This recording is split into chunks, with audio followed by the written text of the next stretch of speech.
One of the things I wanted to ask you real quick, Steve, is that obviously earlier this year we lost, one of the giants in the music industry, Steve Albini, and you made a record with Steve, and I just wanted to, just ask you just what some of your memories of working with him were, and a little bit about that project. Yeah, I have really made me sad. Um, so the first time I worked with Steve was on the Chevelle album, which was on the label that I started, Squint Entertainment. That was a band that we signed, and it was a crazy situation because the band was three brothers, and they played like three brothers. They had a chemistry among them, and the guys showed up the first day of recording at Steve's studio, Electrical Audio in Chicago. And I'm like, where's Joe, the bass player? And they said, oh, we fired him last night. So Ah, the first thing that Steve did was start recording, guitar and drums with no bass. And he likes to record a band as a band. And so that was not a great way to get started.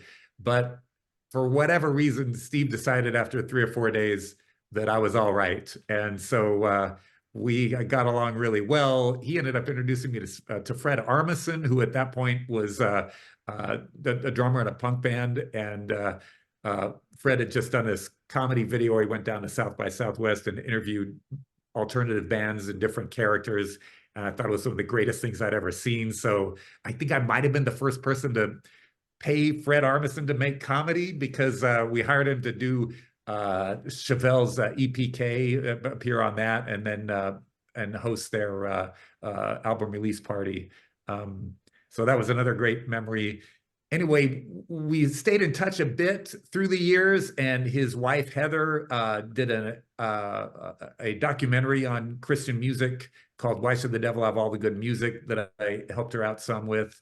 But then he was also a really big fan of Danielson family and Daniel Smith.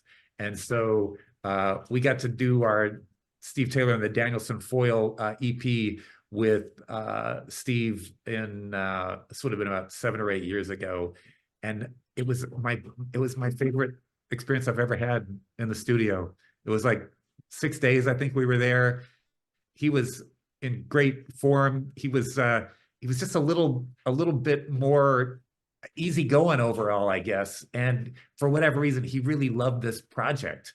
And one of my favorite memories was we were 3 or 4 days in, and he comes into the studio one morning, and he just says, "I just want you guys to know, I don't know what I was expecting, but you guys are hitting this out of the park." And he was not someone who dished out a lot of compliments, and so it especially meant a lot.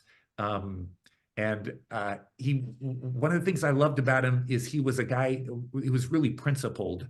I remember for Chevelle, I kept trying to get him to take more money because we were an independent label, but what he was charging us was like, I just didn't feel like he was charging us enough. And at one point he said, "Hey, Steve Taylor, stop trying to give me more money." Like, he was just, "This is what I charge, right? For an independent label." I said, "Well, we have money because we got this other band, Sixpence, that's, selling a lot of records." He said, "I don't care. That's the price." So, and he was the same. He was that way all through his career. He was just a really principled guy. And man, all of us who knew him miss him a lot. He was extraordinary engineer, and just one of my favorite people.